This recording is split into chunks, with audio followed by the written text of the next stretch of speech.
Chapter 17 of The Mandalorian begins with a Foundling swearing the creed, which shows us the Armorer's tribe is not just surviving, but growing. The ceremony is interrupted by a great creature rising from the lake.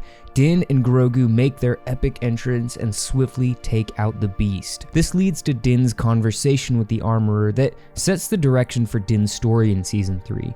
He is seeking redemption for breaking the creed by taking his helmet off. Now, I've noticed a lot of people confused about why some Mandalorians remove their helmets and why others like Din Djarin do not. This simply comes down to different groups of Mandalorians with different beliefs. Din and the Armorer's group of Mandalorians is called the Children of the Watch. They are a superstitious group that clings to the traditional ways of Mandalore. The Armorer tells Din that redemption is impossible since Mandalore was sacked by the Empire during the Great Purge. Regardless, Din believes the springs underground are still there and sets out to discover the truth of Mandalore and possible redemption. Now, real quick, I think that he will discover that Mandalore is a viable planet for life and the springs are still there. But I think he'll end up renouncing the way, which is the set of beliefs that says he cannot take his helmet off. As Din and Grogu leave the planet the Mandalorians were on, Grogu notices the whale-like shapes of the Purrgil while in hyperspace. These were the creatures introduced in Rebels that are responsible for taking Thrawn and Ezra into the unknown,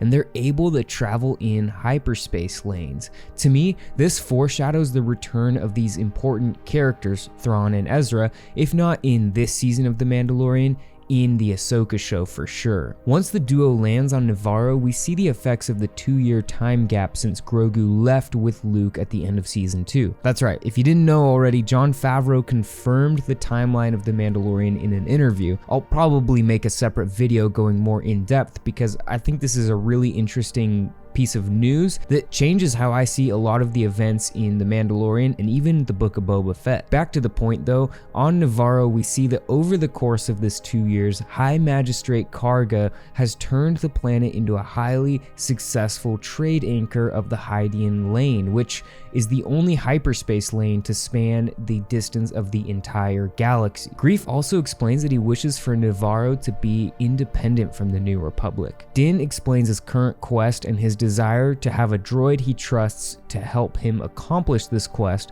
so they attempt to reactivate IG-11, the assassin droid turned nurse droid who sacrificed himself to save everyone in Season 1. The attempt to reactivate the droid ends in a classic assassin droid situation where he defaults to kill orders upon activation, and this is what leads us to seeing all of the little Babu Fricks, but even they're unable to fix IG-11 without a certain part. While on Nevarro, Greef and Din run into some pirates that have history with Greef Karga before he turned Nevarro around. I really thought that Hondo Ohnaka would make an appearance here, but he didn't.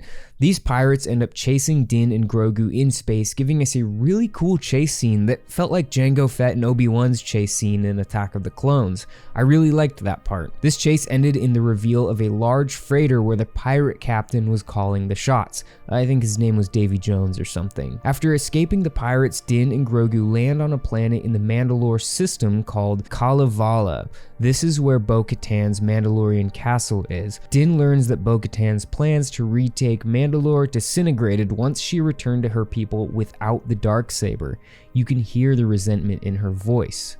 She tells Din that the springs he is looking for can be found in the mines under the Mandalorian capital of Sindari, which is the big dome city seen in Rebels and the Clone Wars. So the episode ends with Din heading to Mandalore in search of redemption. What did you think of this premiere episode? I thought it was a really efficient use of the shorter runtime. It set the direction for the rest of the season, gave us a recap of key characters and storylines, and it even introduced some new characters. It really felt like Star Wars to me, and that was such a refreshing feeling. I hope you enjoyed this breakdown. Leave a like if you found it helpful. We're going to be doing watch parties for each episode of The Mandalorian, and last night was the first one. There were only a few of you there, but we had a great time watching and discussing the episode, so if you'd like to be more involved in the community aspect of this channel, I hope to see you in the next watch party then. Have a great rest of your day, and may the Force be with you.